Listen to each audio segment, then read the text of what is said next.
the radar strategy for recruitment agencies. What is it and how can you use it to grow your business? That's what we're talking about in this video. So anyone that's been in business for a while knows that one of the biggest hurdles to winning new clients is just getting on the radar. They can't buy from you if they don't know you exist. And we live in such a busy world with lots of noise. Your target clients are getting slammed in the face every minute of every day with all this noise from people trying to sell them things that they don't need. So how do you get through that noise and get yourself right in front of them? So a few years ago, I had this idea of a project that we could set up with the university. The idea was that we'd work with the university to create jobs for graduates as a kind of stepping stone to give them the real world experience. I never attended university, so I didn't really have any idea of how it worked or how it was structured. I know that this particular university employed about 3,000 staff though, but I'd only just moved to the area for another project that we were working on. And so I didn't know anyone in that university or even who the decision makers might be, or in fact, how that decision will be made. So one evening I was invited by a friend to attend a networking event at the university.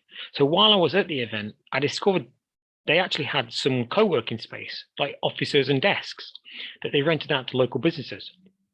And so I ended up renting desk space with the hope of getting to know a few people that worked there and just see if my idea would work. And over about 3 or 4 months, I became friends with the staff that ran the co-working space. And I shared my idea with them and asked who would be the right person to speak to. And so through that introduction, I got myself right in front of the person that I needed to speak to about the idea. But to use this strategy for your own business, it has a few key steps I think you need to follow. First, you have to make a list of all your target clients within your geography. When you've got that, you might have a list of, say, 100 companies. The second thing to do is think about where these people are right now. Who are the decision makers and who might influence that decision? How do they purchase your services normally? One thing I like to do is call up the target client and just ask them who currently supplies their services and when the contract is due to expire. When you know that, you can make a note in your diary to contact them nearer that time. That also gives you time to build that relationship with them and learn what their buying process is. The issue is they might want to buy your services, but they're already in a contract with another supplier let's say, for the next 3 years.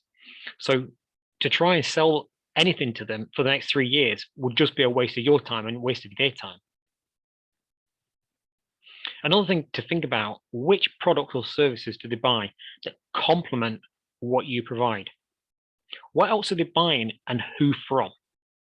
If you can develop a relationship with these complementary suppliers, that could be a way to get in front of these target clients and maybe even get a referral from them.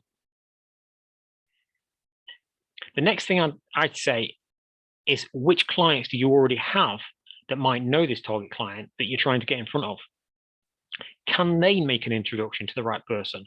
Perhaps they even know who the decision maker is. Another way to get in front of them is if you can find out what their hobbies or interests are. For example, you might find out that your decision maker coaches the under-16s football team, and perhaps you could offer your support to that team as well. If that's what you're interested in, you can get to know the decision maker while doing something you're interested in. If you're not interested in it, you could just offer to sponsor the team instead. So that's how you use a radar strategy to grow your recruitment agency.